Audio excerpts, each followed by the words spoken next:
भगवान बुद्ध उन दिनों एक गांव के समीप आम के बगीचे में ठहरे हुए थे। उनके पास उनके बहुत से शिष्य भी थे।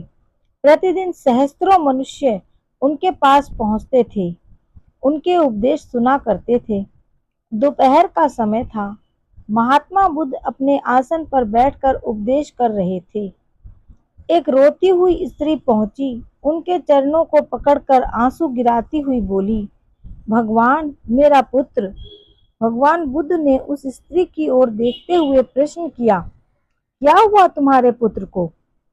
स्त्री ने रोते हुए कहा, भगवान, मेरे पुत्र को सर्प ने डस लिया। वह अब संसार में नहीं रहा। एक ही पुत्र था।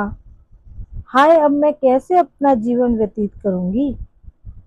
भगवान बुद्ध कुछ सोचने लगे। उन्होंने सोचते हुए कहा, माँ, इस संसार में जो जन्म लेता है उसे मरना ही पड़ता है। शोक मत करो, धैर्य धारण करो। जो चला गया वह अब फिर लौट कर नहीं आएगा। स्त्री कुछ खींच सी उठी। उसने भगवान बुद्ध की ओर देखते हुए कहा, भगवान, मैं आपका उपदेश सुनने नहीं आई हूँ। मुझे अपना पुत्र चाहिए। यदि दे सकते हो तो दीजिए, अन्यथा भगवान कहलाना छोड़ दीजिए। भगवान बुद्ध सोचने लगे।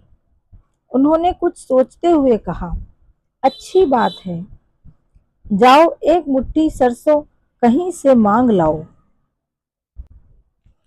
पर देखो, ऐसे घर से लाना जिसमें कभी किसी की मृत्यु न हुई हो। यह सुनकर स्त्री एक मुट्ठी सरसों के लिए चल पड़ी। उसने अपने पुत्र के मुंह में सोचा, कहीं न कहीं तो उसे एक मुट्ठी सरसों अवश्य मिल जाएगी। किंतु वह सारे मगध में चक्कर लगा आई।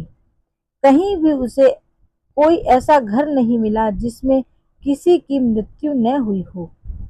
अंत में वह पुनः भगवान बुद्ध के पास लौट आई। भगवान बुद्ध ने उसे देखकर उससे प्रश्न किया, क्या तुम सरसों ले आई? स्त्री भगवान बुद्ध के चरणों पर गिर पड़ी और बोली, भगवान, मैं सारे मगध में घूम आई। मुझे कोई ऐसा घर न मिला जिसमें किसी की मृत्यु न हुई हो। किसी घर में किसी का पिता मर गया है तो किसी घर में किसी का पुत्र, किसी घर में किसी का भाई मर गया है तो किसी की बहन।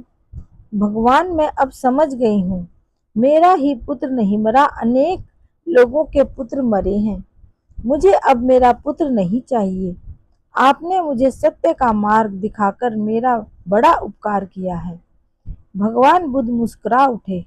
उन्होंने मुस्कुराते हुए कहा, माँ, संसार में जन्म मरण का चक्कर न जाने कब से चल रहा है, न जाने कब तक चलता जाएगा। यही सत्य है। स्त्री भगवान बुद्ध के चरणों पर गिर पड़ी। उन्होंने उसे उठाकर उसके मस्तक पर बड़े स्नेह से हाथ रखा। वह बहुत बहुत धन्य हो उठी।